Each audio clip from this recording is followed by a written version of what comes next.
السلام علیکم۔ آج ہمارا موضوع جو ہمارے اور آپ کے آقا حضرت محمد مصطفیٰ صلی اللہ علیہ وآلہ وسلم کا مبارک شہر ہے اس کے اوپر ہے، جس کا نام مدینہ منورہ ہے۔ مدینہ منورہ سعودی عرب کے خطہ حجاز کا شہر ہے، جہاں حضرت محمد صلی اللہ علیہ وآلہ وسلم کا روزہ مبارک ہے۔ یہ شہر اسلام کا دوسرا مقدس ترین شہر ہے۔ شہر میں 2004 کی مردم شماری کے مطابق اس کی آبادی 9,18,989 افراد پر مشتمل تھی۔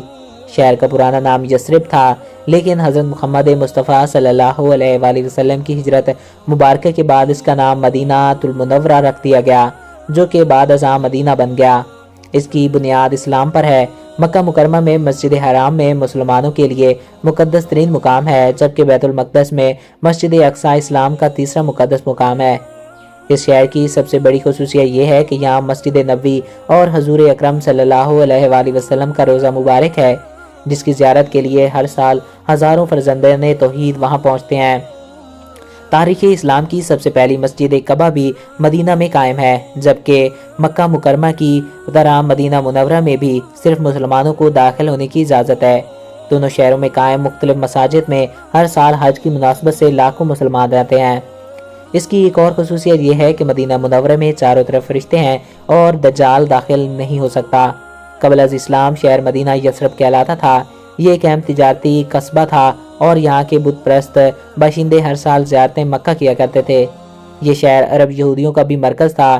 662 یا 622 عیسوی میں حضرت محمد مصطفیٰ صلی اللہ علیہ وآلہ وسلم 622 عیسوی میں حضرت محمد مصطفیٰ صلی اللہ علیہ وآلہ وسلم اور ان کے ساتھیوں نے مکہ کے کفار کے مظالم سے تنگ آ کر مدینہ منورہ میں ہجرت کی۔ آخری نبی حضرت محمد مصطفیٰ صلی اللہ علیہ وآلہ وسلم کے امت پر اس کا نام مدینہ النبی بن گیا۔ یہ شہر اولین اسلامی ریاست کا دارالخلیفہ بنا۔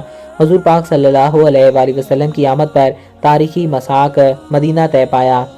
بدر احد غزوات کے بعد فتح مکہ کا تاریخی واقعہ رونما ہوا۔ تو آئی ہوپ آپ کو ویڈیو اچھا لگا ہوگا۔ اگر آپ کو ویڈیو پسند آیا تو ہمارے اس چینل کو سبسکرائب کریں اور ساتھ موجود بیل کے آئیکن کو پریس کریں، تاکہ نئی آنے والی ہر ویڈیو بر وقت اور بآسانی آپ تک پہنچتی رہا کریں۔ اور اگر آپ کسی بھی ٹاپک پہ ویڈیو دیکھنا چاہتے ہیں تو کمنٹ باکس میں اپنی رائے سے آگاہ کر سکتے ہیں۔